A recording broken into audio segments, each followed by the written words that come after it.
Chapter 24, TanLap Camp. 2 rows of officers were waiting for us at the camp gate when we arrived. Most of them were armed.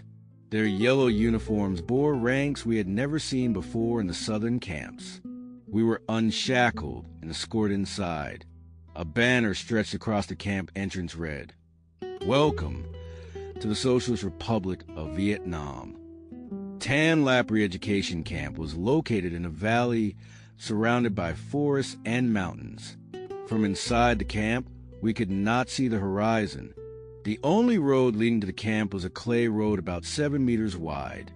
Starting from Ben Ngoc, a ferry dock named after a local elder who had established it. To reach the camp from Hanoi, one had to take a train from AM Thuong Station, then travel by hand rowboat along a tributary of the Red River, the largest river in northern Vietnam, to Ben Ngoc. From there, it was either a bicycle ride or a long walk to the camp. The TanLap Re-Education Camp consisted of 7 subcamps, named K1 through K7. We were taken to K5, which also served as the central headquarters for the entire camp. K1, K2, and K3 were the 3 larger subcamps, while the others were smaller. The first subcamp from Ben Ngoc was K5, and the furthest, K1, was about 15 kilometers north of K5. K3 was separated from K5 by a stream named Amai, the water source for the entire camp and the surrounding community. K2 was located roughly midway between K5 and K1, while K4 was about 10 kilometers west of K5. K6 and K7 serve as transit stations for supplies distributed throughout the camp. The clay road from Ben Ngoc to K5 stretched approximately 15 kilometers and passed a steep slope known as Trin Slope. This slope was quite high and became very slippery on rainy days. The road to K5 diverged through a field called Mua Field, named for the numerous mua plants growing there. The mua plant is a relative of the myrtle, with light purple flowers and green-black fruits.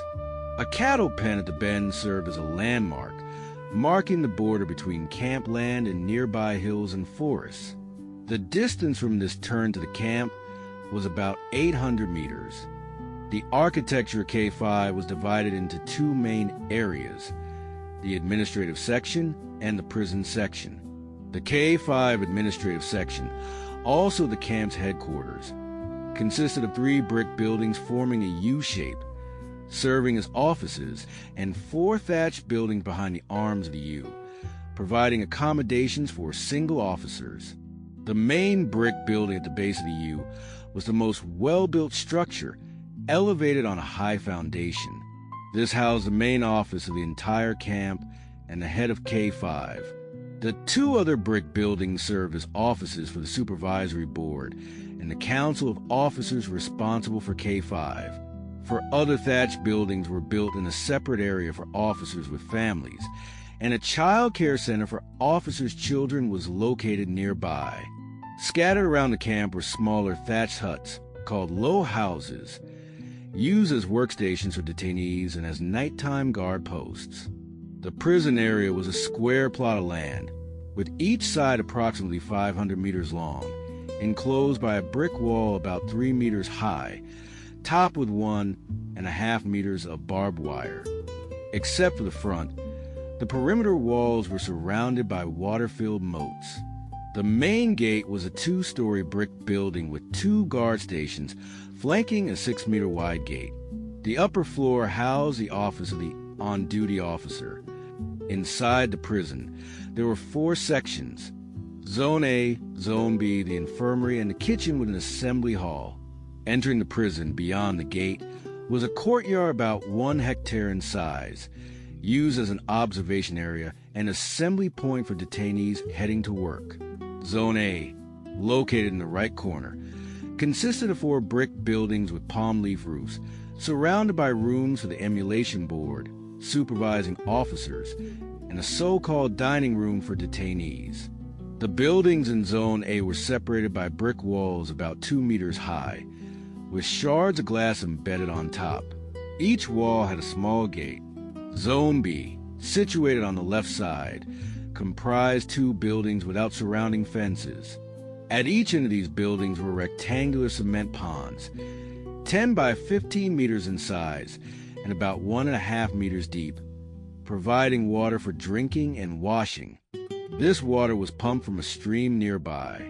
Each building was divided into 2 detention rooms, each with 6 compartments measuring 5 meters wide. 2 compartments at each end served as storage, and the 2 central compartments housed toilets. The detention rooms were long chambers about 30 meters in length and 5 meters wide. A wooden door at the end could be locked from the outside with a wooden bar sliding through iron loops. 14 bar windows without shutters, 6 on each side and 2 at one end, remain open year-round for monitoring. 2 rows of double-deck sleeping platforms made of L-shaped iron frames and wooden planks served as detainees' beds. Those sleeping on the upper level had to climb short iron rungs welded onto vertical frames. Storage shelves of detainees' belongings were placed along the walls above the windows for the upper-level beds, while detainees on a lower level stored their items on shelves in the toilet area. The lower platform was about 60 centimeters above the floor, while the upper platform was 2 meters high, preventing those below from standing upright on the platform. A 2-meter-wide aisle ran between the 2 rows of platforms, leading to the toilets. The ceiling was made of woven bamboo strips reinforced with concealed barbed wire. A single small light bulb hung in the middle of the room, casting dim light at night. When the electricity was cut off around 9 o'clock, it was replaced by an oil lamp made from a bottle with its mouth cut off, with a wick placed straight into kerosene. The so-called toilet for detainees in the prison cell was a room approximately 3 meters wide and 6 meters long. At the back was a latrine, and at the front was a storage area. The latrine consisted of a squat toilet about half a meter high, with 2 cement footrests on either side of a small hole, beneath which was a wooden bucket. Fresh waste was removed the following morning through a small external door and used as fertilizer, known as night soil. This type of latrine, called a 3-chamber toilet, was common in the north. The detainee storage area was beneath the sleeping platform, located at the front of the toilet. It was a small room with 3 4-tiered shelves placed along the wall. The toilet door could not close tightly, so the prison cell always reeked of filth. The infirmary area consisted of a brick building about 30 meters long and 6 meters wide, situated in a plot surrounded by barbed wire. To the right of the infirmary gate, as seen from the outside, was a garden for growing traditional herbal medicine. On the right side of the infirmary was a small pond for raising tilapia fish and a plot of land for cultivating water spinach, a common vegetable in Vietnam used to nourish patients. A mulberry hedge, a plant known for its sedative properties, surrounded the front of the infirmary near Camp Zone A. There were no doctors or nurses working in the infirmary, only a few trusted detainees under the supervision of a camp officer. None of them had any knowledge of disease prevention or treatment. Most of the medicine available consisted of powdered leaves or roots formed into small pills called traditional medicine. The assembly hall was the largest structure in the camp, measuring approximately 8 meters wide and 50 meters long, built on a foundation edged with bricks. It faced directly toward the main gate of the camp. Its roof was made of palm leaves, and the walls were a mixture of earth and straw. The windows were constructed of bamboo, and a main door at the end of the hall aligned with the main camp gate. At one end of the hall was a podium draped with a red curtain, suggesting it was used for cultural performances, though the hall itself was empty. The kitchen area was adjacent to the hall, at the left corner of the camp, comprising 2 rows of huts forming an L shape. One row was for cooking, and the other, parallel to the hall, served as a storeroom and distribution area for detainees' meals. The kitchen area was enclosed by a barbed wire fence, with a large gate on the left for kitchen staff, and a small gate on the right for detainees to collect food or drinking water. The cooking hut had no walls and featured 6 stoves, each holding a large pot. 3 for cooking food or boiling water and 3 for cooking rice, or more accurately, cassava, corn, or millet. A single well in the camp was near the cooking hut, easily identifiable from afar due to a long bamboo lever with a heavy iron weight at one end and a bucket on a rope at the other for drawing water. During the dry season, the well was deep, but the water was clear. In the rainy season, the water reached the well's edge but was muddy. Regardless, we had to drink it. A small palm leaf hut within the kitchen area housed the buffalo used for pulling the kitchen's cart. This cart was the kitchen's sole mode of transport. Unlike southern carts, which had wooden wheels with iron rims, northern carts had wheels made from old car tires and were pulled by buffalo instead of oxen. Hence, we called it a buffalo cart. After being unshackled, we lined up in pairs to enter the camp. They no longer searched our belongings and escorted us directly to Zone A. I was part of the first group, assigned to Cell 1 in the first building of this zone. As I entered, I heard Tuan calling me over to a spot he had saved near his corner on the upper sleeping platform. Each spot was equipped with a reed mat, a fabric mosquito net, 2 sets of prison uniforms, and a pith helmet made of palm leaves. Tuan, Han, Locke, and I were placed close to each other on the upper platform, which accommodated 4 detainees, making it easier for us to talk without fear of being overheard or reported. The first thing I did was bathe and wash my clothes at the pond near the building. I used a rubber bucket tied to a rope to draw water from the pond. After cleaning up, I felt slightly better and decided to try on the prison uniform. We all laughed at each other, finding our appearance comical. The strangest thing we had never seen before was the palm leaf pith helmet. We looked like the laborers in photographs of Chinese workers we had seen before. The light blue color of the uniforms reminded me of lines from The Hue, a northern poet.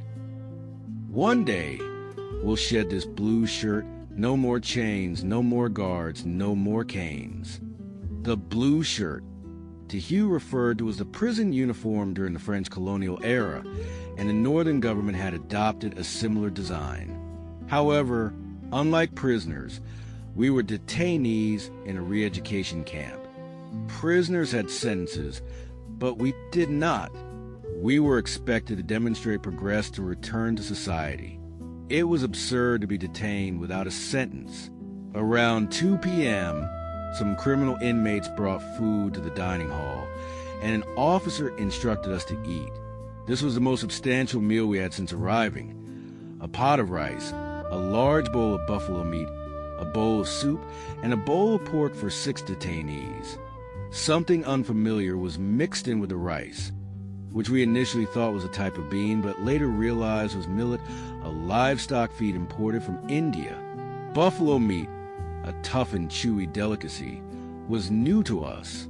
In the South, buffalo meat was rarely eaten, but it was common in the North. We couldn't finish the meal and decided to save the leftovers. Some optimistically believed this would be a daily occurrence and refrained from saving food. Their optimism was misplaced. There was no dinner.